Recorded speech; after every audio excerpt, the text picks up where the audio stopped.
Why does him having a gun on his person means it's okay for him to get shot? It's not about it being okay to get shot. It's about he committed a crime while armed and impeding law enforcement officers Okay, from and their was duties. it necessary for the officer to shoot him to do you stop understand? him committing a crime? That ends it right there, dude. When 6 people are on the ground, you have a clear view that the gun is in another officer's hand, that he is not They didn't know that at the time. The officers that shot didn't know that. The agents that shot did not see Pretti get disarmed. All they heard was a gunshot. Yeah, they did. One literally took the gun. No, they didn't. Even when paramedics got on the scene and were rendering aid, the agents that shot him said, hey, do we got the gun? Do we got the gun? They still, at that point, didn't know. Myron Gaines obliterates woke liberal student in a debate about Alex Pretti ice shooting. As Myron Gaines debates student about Alex Pretti ice shooting, the woke liberal student pushes the goalpost and Myron Gaines quickly slams those narratives down. Let's jump in. Hey, Myron, I was wondering what you think of the Alex Pretti shooting.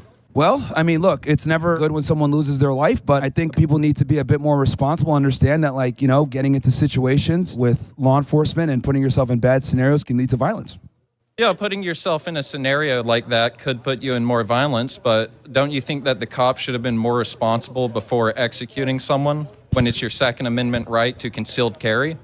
Yeah, you can absolutely conceal carry, but you can't conceal carry while committing a felony. Do you think a court would find that as a felony? Yeah, he literally assaulted.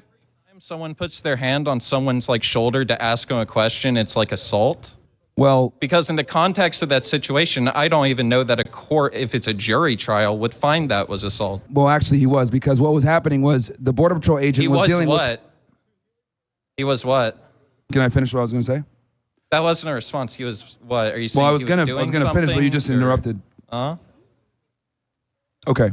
So basically, a Border Patrol agent was dealing with a woman. He pushed her. Then Alex Pretti interjected himself in the middle of that confrontation, put his hand on the Border Patrol agent. The Border Patrol agent grabbed him, tried to pepper spray him. He resisted, and that's when the escalation began. When did he resist after he was pepper sprayed? He was already on the ground. He got knocked down, and then past that point, no, he pepper sprayed him first. Yeah, he tried to pepper spray him first. Then he go to the ground, right? And then he's still getting hit by a gas canister. Because he was resisting. No, he wasn't. All 4 limbs he wasn't were on resisting? the ground. Moving around because you're getting hit isn't resisting. He was resisting. Is it resisting if I twitch when someone smacks me? No, you're resisting when they try to grab your hand and you're fighting away from it and they got to throw you to the ground to get you restrained. If you don't know what's happening and there's people in all directions and they're giving unclear instructions? He saw exactly what was happening because he was pepper sprayed by your own admission just now. You just said that. Hey, right? You do realize that Alex Pretti came to the Border Patrol agent while he was dealing with the woman, so he knew who he was. He was obviously clearly marked with a vest on. Pre or post? Pre or post pepper spray? Because I'm talking about when he got hit on the ground with the canister. Pre-pepper spray. And you're saying he was resisting then when he was on the ground after he got pepper sprayed, Okay, right? let's go by this play-by-play. Border Patrol agents are there doing an immigration enforcement operation in Minneapolis. The Border Patrol agent is dealing with a female agitator, someone, we don't know the exact facts there, but she was there impeding. As he's dealing with her, Alex Pretti comes up from his left, puts his hand on the Border Patrol agent now, and the woman's on the floor because he pushed her. Now that another person comes to him from his left, law enforcement is trained to, who is this guy? He's got to get this guy under some type of control. So he grabs him by the hand and tries to pepper spray him. When he pepper sprays him, that's when Alex Pretti starts resisting. And then other Border Patrol agents You're come saying into the fray. resisting. How did he resist? Like pushing him? What's he doing? He was trying to grab his hand. And probably, so he's grabbing onto a hand while after he's been pepper sprayed? Or the Border Patrol agent tried to grab his wrist. And he pulls away? To detain him or get him on the floor, and he was resisting, yes. After he's on the ground, he's already been pepper sprayed, though. That's why I said still resisting. Pepper spray. He was still resisting. That's why I asked you before. No, he was still resisting. He's resisting by moving on the ground on all fours like this. Yes, and trying to get back up, yes. When was he trying to get back up? We just see him scuffling around while 4 people are on top of him, and they're all giving imprecise instructions. Yeah, see, also, the problem is that, you just don't want to deal with the objective facts that he closed the distance on the Border Patrol agent. If you close the distance on the Border Patrol agent when they're lawfully dealing with another person, they're going to probably grab you and try to detain you and put you on the floor because it's officer safety. Then they found out that he had a gun on his person, okay? And that's when he got shot. Why does him having a gun on his person means it's okay for him to get shot? It's not about it being okay to get shot. It's about he committed a crime while armed and impeding law enforcement officers from their duties. Okay, and was it necessary for the officer to shoot him to stop him committing a crime? That ends it right there, dude. He resisted. He committed a crime, so that means you get to shoot him. If someone resists, he committed a crime while he was armed. It doesn't matter if you're just armed. He's not brandishing or a threat to the officer. If you have a gun on your person and you're caught shoplifting, the cops don't shoot you in Walmart. They try and detain and arrest you. So here's the beauty, right? This is why there's case law on this topic. So progressive morons like you don't things up for everybody else. I'm not a progressive. You are a progressive moron. Because here's the thing. When it comes to law enforcement being involved in shootings, and I was describing this earlier with the other guy, 2020 hindsight, okay, is not applicable. What's applicable is what was known to the law enforcement officer at the time the use of force was conducted. And at the time, they heard gun, gun, gun. He was armed, and a shot went off. Now, we know that this shot went off when they took the gun off his person because the 6 hour that he had was, notorious for going off when it's not supposed to. But what matters is, what did the Border Patrol agents think that shot him at the time? Was it reasonable? And in many jurisdictions, that's going to be looked at as reasonable. It's obvious that this guy has a very thick skull, as well as many others in the left, that it was a lawful shooting. The why, in particular from a law enforcer, using lethal force supersedes any other regards on any circumstance during a shooting. Why? Because the law enforcer has a right to assume any resistance may result in an escalation, even if it leads to lethal force. Let's continue. Now, you could talk about the morality and say this is up and this is so evil, etc.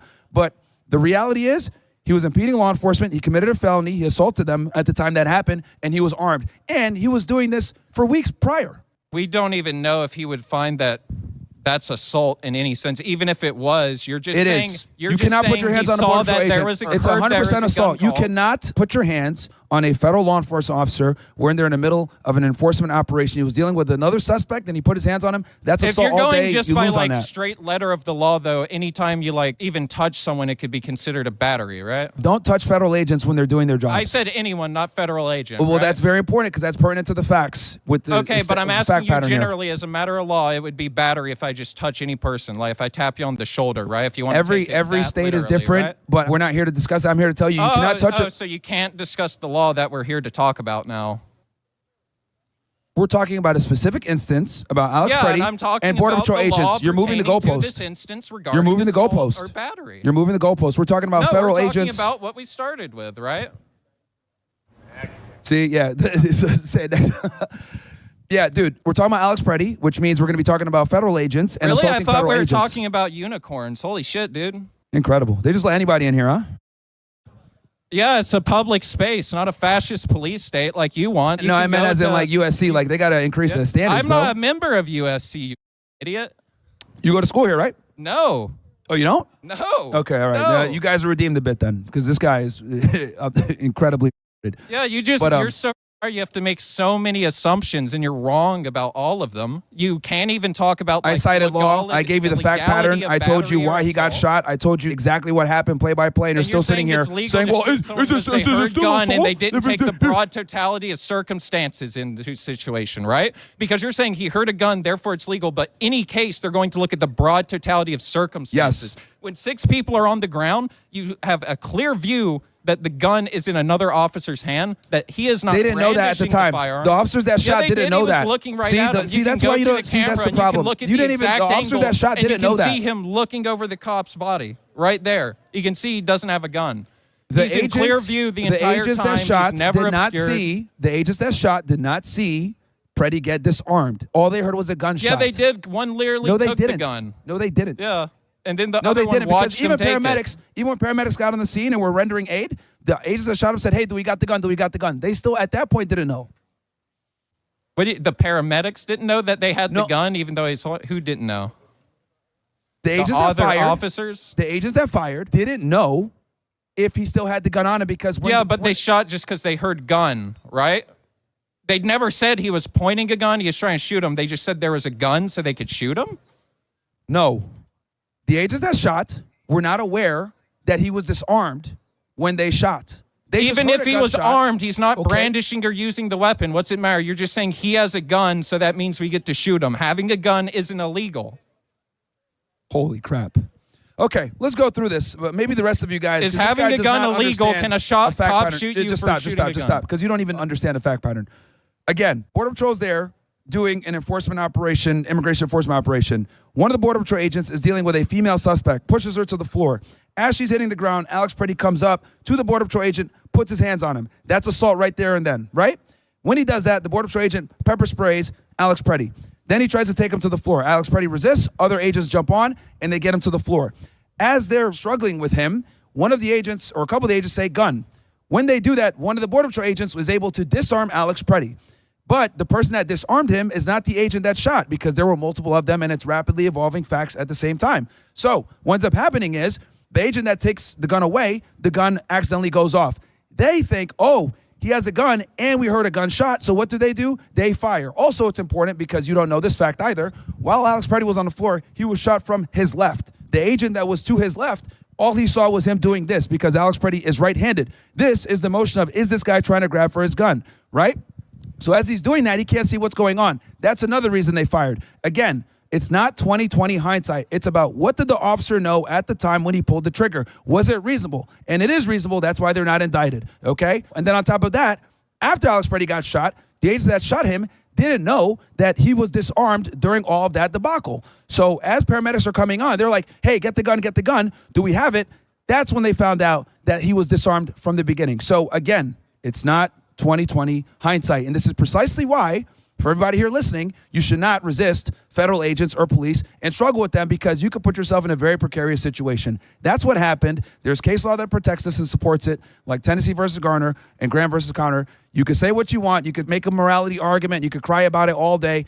But the reality is that it's a legally justified shooting based on the facts and circumstances known to the Border Patrol agents that pulled the trigger. Okay, so if an officer just says gun and someone has a gun on their person, that means you could shoot. Did anyone interpret that he's drawing a gun and shooting people? You say they heard a gunshot. I haven't seen one piece of evidence that said a gun misfired. Yes, the SIG went off when it wasn't supposed to. It was accidental shooting. How do you discharge. know the SIG went off when it wasn't supposed to? Are you like relying on some sort of report? Is it in the video? What do you mean? Because if law enforcement disarms someone, they're not trying to have the gun fire at the floor. Okay, but he got shot. We know he was shot multiple times, right? I'm pretty sure he was shot twice. You said we heard 2 gunshots, right? A couple of gunshots. Did we? How many? I don't know, like 2 or 3 agents fired. So 2 or 3. We know he was shot multiple times, but you're just assuming that a SIG handgun went off. Why? Because it did. Okay, I don't know where else I could go with that. It did because it did? All right, You're a listen, rocket man. scientist. We'll go to the next person. It did because it did. Yo, incredible. This liberal idiot clearly isn't listening. Wow. Even attempting to push the goalpost as far as the eye can see. It amazes me how these guys attempt to even debate what is already one-sided. Like these guys get dopamine from wanting to hear what they want to hear. In other words, not living in reality once again. And mind you, these people can vote, ladies and gents. They can vote. Hence, we do need people like Myron Gaines to call things what they are. But anyways, thank you guys for watching. Like the video, subscribe for more clips like these. We'll catch you on the next one.